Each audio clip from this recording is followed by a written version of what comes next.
ñëpp billahi ñëpp da ko wax fa nga daay la ma wax Macky Sall dafa jóg waaw daa jóg taxaw daan ne àlle moom micro yi waa ju baax mbasa fajum du nii bul ne fajum fa waa caaca da nga naan faj fa waa caaca moo bëgg ca kaw a neex nag ca kaw a neex nag ca kaw yor baax tey Macky Sall mooy moom loolu wallahi wallahi punkal la non ngan la laay la mooy ngan kenn du moom bay mil bi gis nga Idrissa Seck moom Idrissa Seck foo gisee di munoo wax bu di toog ci réew mi foo gisee Idi mi tam Idi man waaw baax mën nañ jógee ci Macky nga mag Idi Idrissa Seck baa jooju wax Idrissa Seck mu gàtt moom la ñëf tamit dem Idrissa Seck mu gàtt mu ndaw moom ci punkal mi jëm Macky Sall nga xëy barkal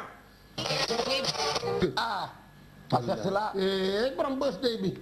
tey la birthday am nag happy birthday to you happy birthday joyeux anniversaire happy birthday to you Pape Cheikh Sylla sam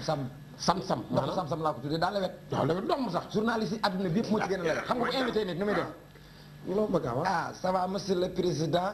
lan nga bëgg a wax nga ne non li ma liggéey ci réew mi laa bëgg mu ne waxat nga wax mu ne foofu nga yem nga ne waaw mu ne merci kon émission bi jeex na à la prochaine fois wala nga ñëw mu naan nga attaaya defal nañ la meew waaw dem nga ci makkee nañ waaw kerion nañ li ko leefar soxla lu gën a neex mooy loolu de man ba mu ne ministre bi ndax soxla woon li ko leefar dama ci